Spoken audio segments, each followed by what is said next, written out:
Hey guys, it's Mrs. Yeagle, and I'm here to read to you chapter 14 of The Lightning Thief. It starts on page 212, and it is called, I Become a Known Fugitive. I'd love to tell you I had some deep revelation on my way down, that I came to terms with my own mortality, laughed in the face of death, etc., etc. The truth? My only thought was, ah! The river raced toward me at the speed of a truck. Wind ripped the breath from my lungs. Steeples and skyscrapers and bridges tumbled in and out of my vision. And then, boom! A whiteout of bubbles. I sank through the murk, sure that I was about to end up embedded in 100 feet of mud and lost forever.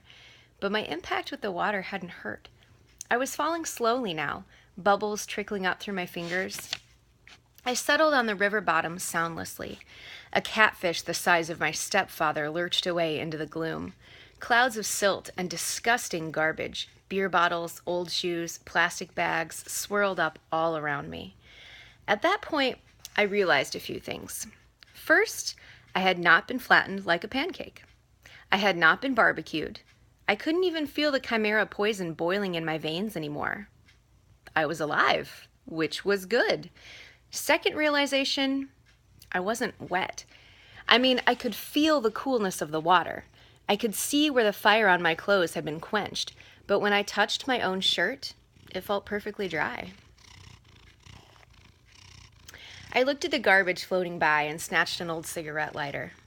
No way, I thought. I flicked the lighter. It sparked. A tiny flame appeared right there at the bottom of the Mississippi. I grabbed a soggy hamburger wrapper out of the current, and immediately the paper turned dry. I lit it with no problem. As soon as I let it go, the flame sputtered out. The wrapper turned back into a slimy rag. Weird. But the strangest thought occurred to me only last. I was breathing. I was underwater, and I was breathing normally. I stood up, thigh deep in mud. My legs felt shaky. My hands trembled. I should have been dead. The fact that I wasn't seemed like, well, a miracle. I imagined a woman's voice, a voice that sounded a bit like my mother. Percy, what do you say? Thanks? Underwater, I sounded like I did on recordings, like a much older kid. Thank you, Father. No response. Just the dark drift of garbage downriver, the enormous catfish gliding by, the flash of sunset on the water's surface far above, turning everything the color of butterscotch. Why had Poseidon saved me? The more I thought about it, the more ashamed I felt. So I'd gotten lucky a few times before. Against a thing like the chimera, I'd never stood a chance. Those poor people in the arch were probably toast. I couldn't protect them. I was no hero. Maybe I could just stay down here with the catfish, join the bottom feeders. Thump, thump, thump. A riverboat's paddle wheel churned above me, swirling the silt around. There, not 5 feet in front of me, was my sword, its gleaming bronze hilt sticking up in the mud. I heard that woman's voice again. Percy, take the sword. Your father believes in you. This time I knew the voice wasn't in my head. I wasn't imagining it. Her words seemed to come from everywhere, rippling through the water like dolphin sonar. Where are you? I called aloud. Then through the gloom I saw her. A woman, the color of the water, a ghost in the current floating just above the sword. She had long, billowing hair, and her eyes, barely visible, were green like mine. A lump formed in my throat. I said, Mom? No, child. Only a messenger, though your mother's fate is not as hopeless as you believe. Go to the beach in Santa Monica. What? It is your father's will. Before you descend into the underworld, you must go to Santa Monica. Please, Percy, I cannot stay long. The river here is too foul for my presence. But I was sure this woman was my mother, or a vision of her anyway. How did you... There was so much I wanted to ask, the words jammed up in my throat. I cannot stay, brave one, the woman said. She reached out, and I felt the current brush my face, like a caress. You must go to Santa Monica. And Percy, do not trust the gifts. Her voice faded. Gifts? I asked. What gifts? Wait! She made one more attempt to speak, but the sound was gone. Her image melted away. If it was my mother, I had lost her again. I felt like drowning myself. The only problem, I was immune to drowning. Your father believes in you, she had said. She'd also called me brave, unless she was talking to the catfish. I waded toward Riptide and grabbed it by the hilt. The chimera might still be up there with its snaky, fat mother waiting to finish me off. At the very least, the mortal police would be arriving, trying to figure out who had blown a hole in the arch. If they found me, they'd have some questions. I capped my sword, stuck the ballpoint pen in my pocket. Thank you, Father, I said again to the dark water. Then I kicked up through the muck and swam for the surface. I came ashore next to a floating McDonald's. A block away, every emergency vehicle in St. Louis was surrounding the arch. Police helicopters circled overhead. The crowd of onlookers remind me of Times Square on New Year's Eve. A little girl said, "Mama, that boy walked out of the river." "That's nice, dear," her mother said, craning her neck to watch the ambulances. "But he's dry." "That's nice, dear." A news lady was talking for the camera.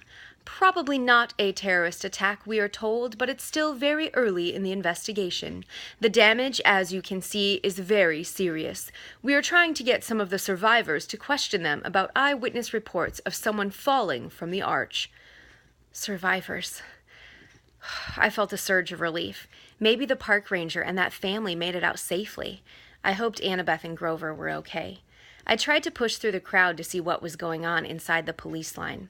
An adolescent boy, another reporter was saying. Channel 5 has learned that surveillance cameras show an adolescent boy going wild on the observation deck, somehow setting off this freak explosion. Hard to believe, John, but that's what we're hearing. Again, no confirmed fatalities. I backed away, trying to keep my head down. I had to go a long way around the police perimeter. Uniformed officers and news reporters were everywhere. I'd almost lost hope of ever finding Annabeth and Grover when a familiar voice bleated, "Percy!" I turned and got tackled by Grover's bear hug. Or goat hug. He said, "We thought you'd gone to Hades the hard way."